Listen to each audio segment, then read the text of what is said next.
Assalamualaikum warahmatullahi wabarakatuh. Pada materi kali ini yaitu adalah koneksi antar materi modul 3.1. Pengambilan keputusan berbasis nilai-nilai kebajikan sebagai pemimpin. Perkenalkan, saya Wendy Rosemary dari SD Negeri Melaba 4, calon guru penggerak Angkatan 7, Kota Kediri. Dengan fasilitator Ibu Dr. Andes Mitarsi Forji Ampera dari Lumajang, serta pengajar praktik Ibu Ratna Mardini Tias, SPD.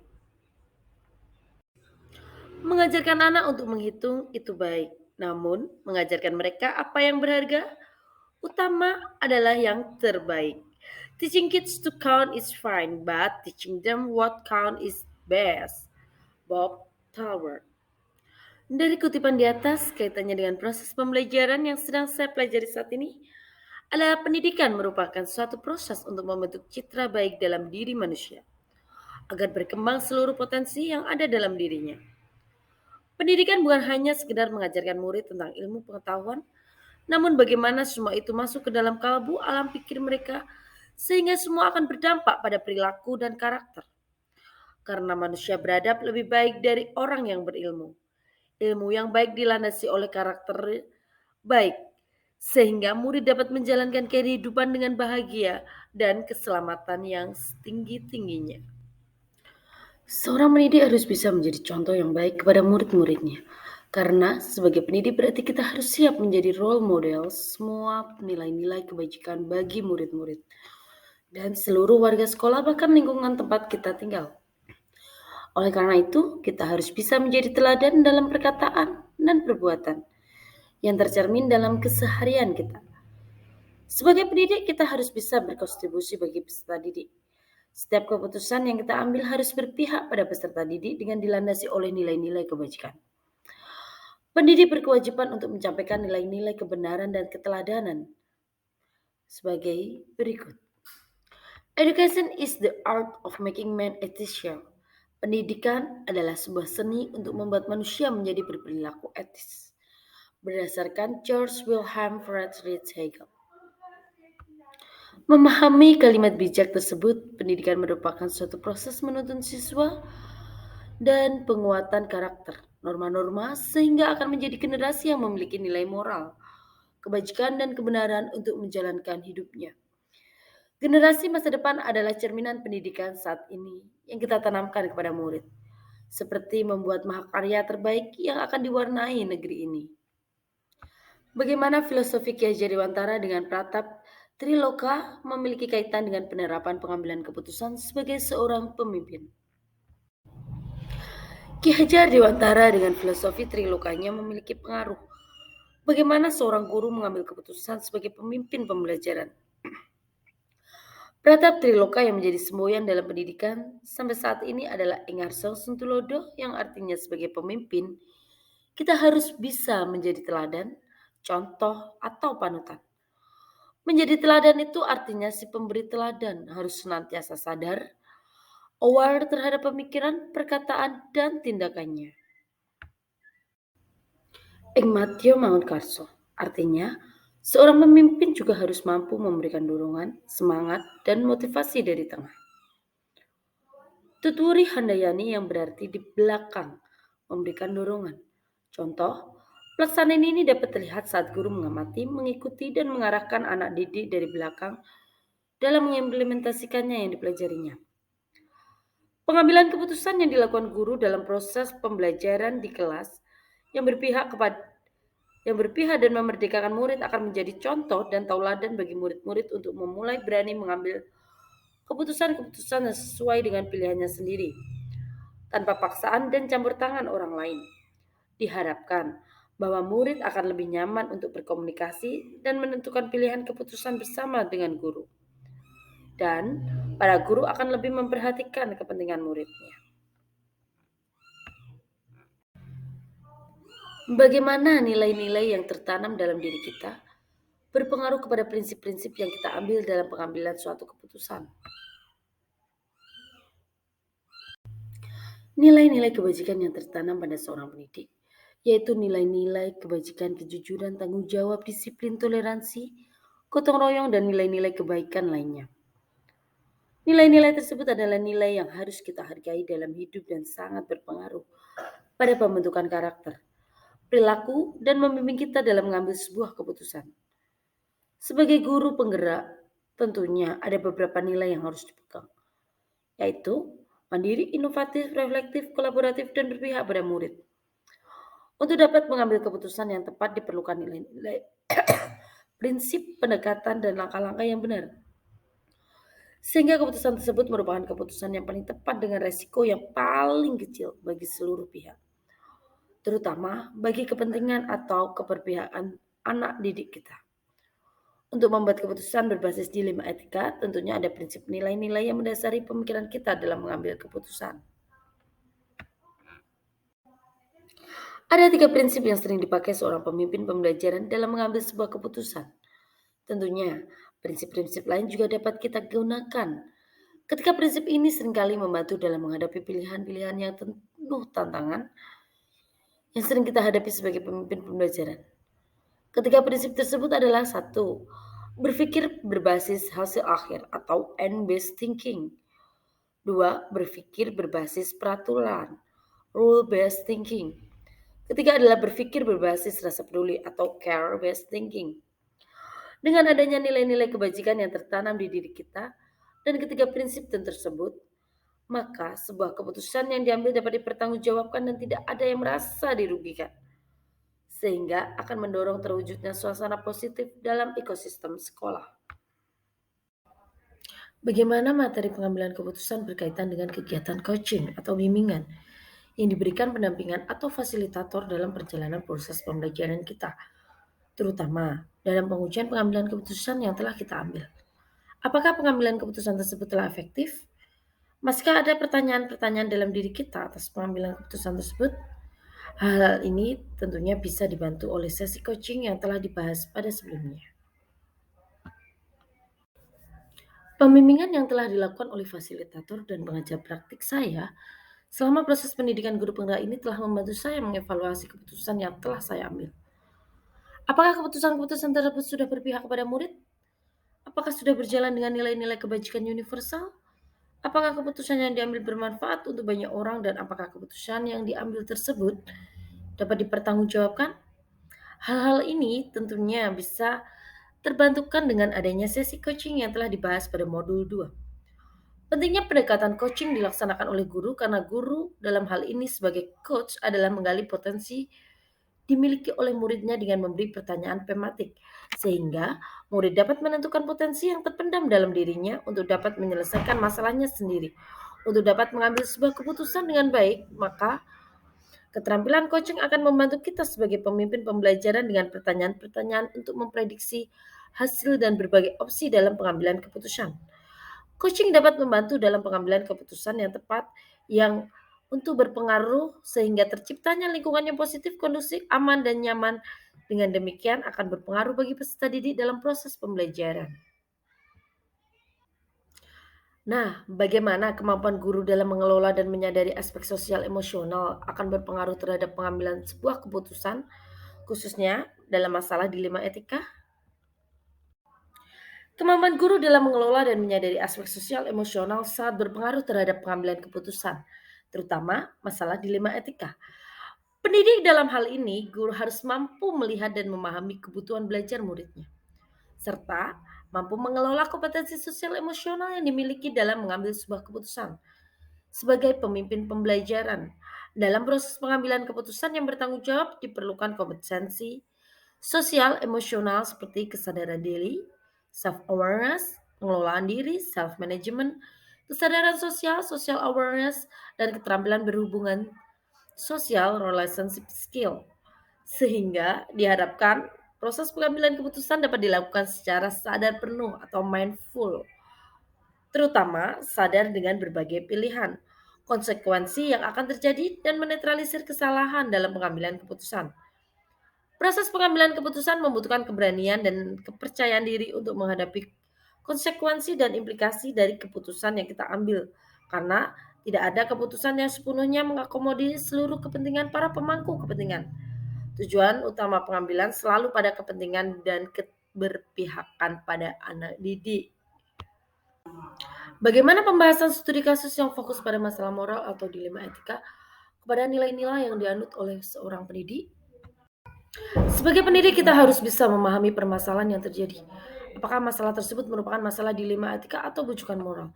Dengan adanya nilai-nilai yang tertanam pada diri seorang pendidik, baik secara inovatif, mandiri, kolaboratif, reflektif, dan berpihak kepada murid, seorang pendidik akan menuntun muridnya untuk dapat mengenali potensi yang ada pada dirinya dalam mengambil keputusan dan mengatasi masalah yang dihadapi sehingga menjadi nilai-nilai.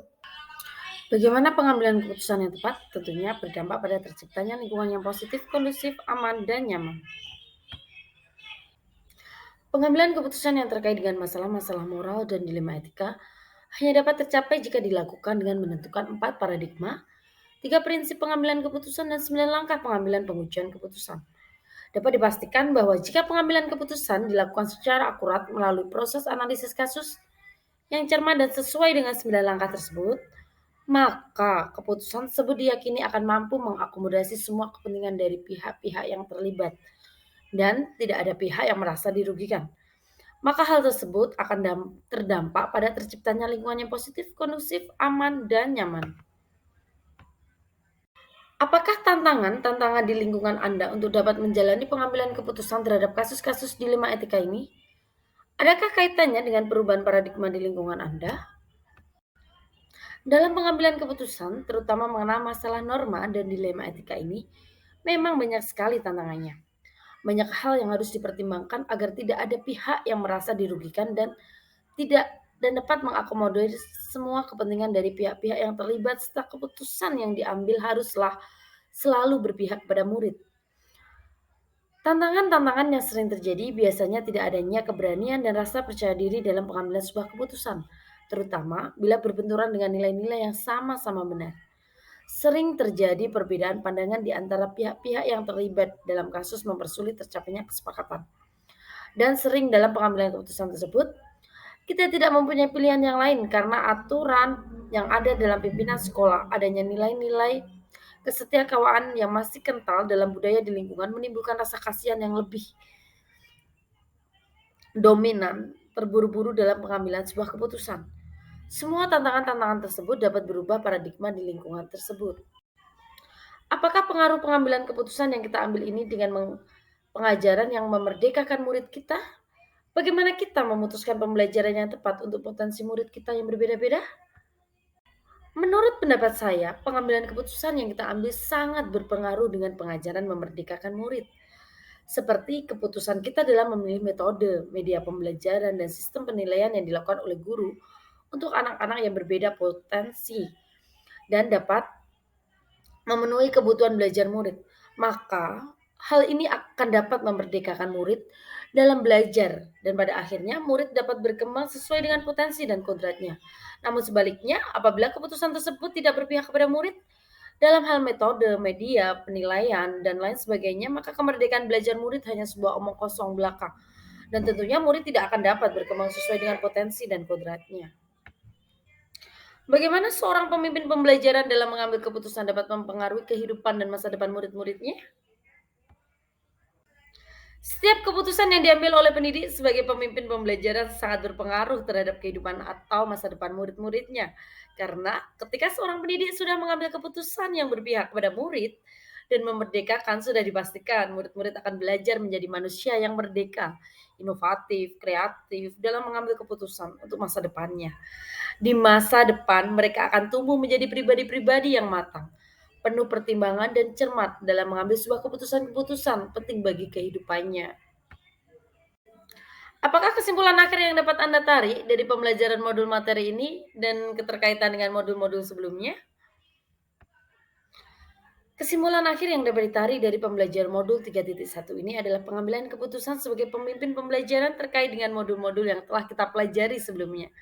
Merupakan satu kesatuan yang tidak bisa terpisahkan untuk memerdekakan murid dalam belajar.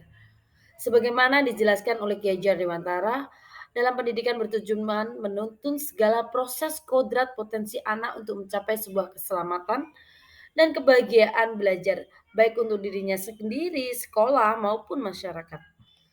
Dalam melaksanakan proses pendidikan, seorang pendidik harus mampu melihat dan memahami kebutuhan belajar muridnya, serta mampu mengelola kompetensi sosial dan emosional yang dimiliki dalam mengambil sebuah keputusan. Sebagai pemimpin pembelajaran, untuk dapat mengambil sebuah keputusan dengan baik, maka keterampilan coaching yang akan membantu kita sebagai pemimpin pembelajaran dengan pertanyaan-pertanyaan untuk memprediksi hasil dan berbagai opsi dalam mengambil keputusan. Keterampilan coaching ini dapat membantu murid dalam mencari solusi atau masalahnya sendiri.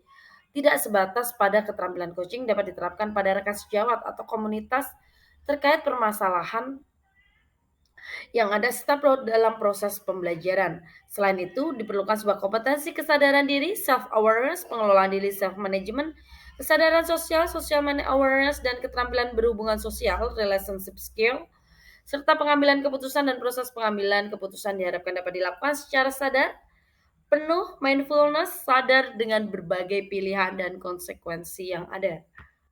Sejauh mana pemahaman Anda tentang konsep-konsep yang telah Anda pelajari di modul ini? Yaitu di 5 etika yang dan bujukan moral, 4 paradigma pengambilan keputusan, 3 prinsip pengambilan keputusan, dan 9 langkah pengambilan dan pengujian keputusan. Adakah hal-hal yang menurut Anda di luar dugaan? Pemahaman saya mengenai pengambilan keputusan berbasis nilai-nilai kebajikan sebagai pemimpin pembelajaran ketika kita dihadapkan dengan permasalahan, kita harus bisa mengidentifikasi permasalahan tersebut. Apakah masalah tersebut merupakan dilema etika atau bujukan moral? Jika permasalahan tersebut bersifat moral, bujukan moral atau dilema etika dalam pengambilan keputusannya, kita harus melihat permasalahan dari berbagai sudut pandang dan 4 paradigma pengambilan keputusan. 3 prinsip dan 9 langkah pengambilan dan pengujian keputusan di mana kita dihadapkan dengan 2 pilihan keputusan yang sama-sama benar. Benar lawan benar, tetapi ada 2 nilai yang saling berbenturan. Sedangkan bujukan moral adalah permasalahan yang terkait dengan kasus hukum benar lawan salah. Dalam hal ini, kita harus bisa tegas mempunyai keberanian dalam pengambilan sebuah keputusan. Jangan ada faktor-faktor atau orang lain yang mempengaruhi kita dalam pengambilan sebuah keputusan dalam masalah yang bersifat bujukan moral. Sebelum mempelajari modul ini, pernahkah Anda menerapkan pengambilan keputusan sebagai pemimpin dalam situasi moral atau dilema? Bila mana pernah, apa bedanya dengan apa yang Anda pelajari dalam modul ini? Sebelum mempelajari modul ini, saya pernah menerapkan pengambilan keputusan dalam situasi moral dilema. Hanya saja, tidak terlalu memenuhi semua langkah-langkah pengambilan keputusan sesuai dengan yang sudah saya pelajari di dalam modul 3.1 ini. Sebelum mempelajari modul ini, dalam pengambilan keputusan, saya selalu berdiskusi dengan pihak-pihak terkait dan proses penyelesaiannya. Dan biasanya, saya selalu memakai prinsip berbasis rasa peduli dan berbasis hasil akhir dalam sebuah pengambilan keputusan. Bedanya dengan sekarang, setelah saya mempelajari modul ini, dalam menghadapi permasalahan dilema etika, dalam pengambilan keputusan haruslah memperhatikan nilai-nilai kebajikan yang ada di dalamnya. 4 paradigma pengambilan keputusan, 3 prinsip pengambilan keputusan, dan 9 tahap pengujian pengambilan keputusan yang akan diambil. Sebelumnya, saya tidak pernah melakukannya pengujian atau keputusan yang sudah saya ambil dan tidak merefleksikannya. Bagaimana dampak mempelajari konsep ini buat Anda? Perubahan apa yang terjadi pada cara Anda dalam mengambil keputusan sebelum dan sesudah mengikuti pembelajaran dalam modul ini? Dalam mempelajari konsep pengambilan keputusan yang berbasis nilai-nilai kebajikan, sebagai pemimpin banyak sekali ilmu yang saya dapatkan dan sangat berdampak bagi saya dengan merubah pola pikir saya dalam menerapkan langkah-langkah proses pengambilan keputusan sesuai dengan modul yang sudah saya pelajari, di mana setiap keputusan yang dibuat harus bisa dipertanggungjawabkan dan dapat mengakomodasi semua kepentingan yang terlibat serta meminimalisir resiko yang akan terjadi. Dan yang paling terpenting adalah setiap keputusan yang kita ambil hendaklah harus selalu berpihak pada murid, agar murid-murid kita nantinya dapat menjadi manusia yang merdeka dan mencapai keselamatan dan kebahagiaan yang setinggi-tingginya. Sebelumnya dalam mengambil keputusan, saya selalu berpikir atas rasa kemanusiaan dan rasa kepedulian. Seberapa penting mempelajari topik modul ini bagi Anda sebagai seorang individu dan Anda sebagai seorang pemimpin? Sebagai seorang individu dalam mempelajari topik model ini sangatlah penting bagi saya, agar keputusan yang saya ambil nantinya tidak merugikan diri saya pribadi dan bisa saya pertanggungjawabkan nantinya. Sedangkan sebagai seorang pemimpin pembelajaran, topik ini modul ini sangat penting agar keputusan yang saya ambil nantinya tidak merugikan orang lain dan dapat dipertanggungjawabkan, serta mengetahui nilai-nilai kebajikan yang harus dipertahankan dalam membuat sebuah keputusan. Dan yang terpenting adalah setiap keputusan yang diambil selalu berpihak pada murid. Baik, sekian adalah video dari saya. Terima kasih. Salam guru penggerak, tergerak, bergerak, menggerakkan.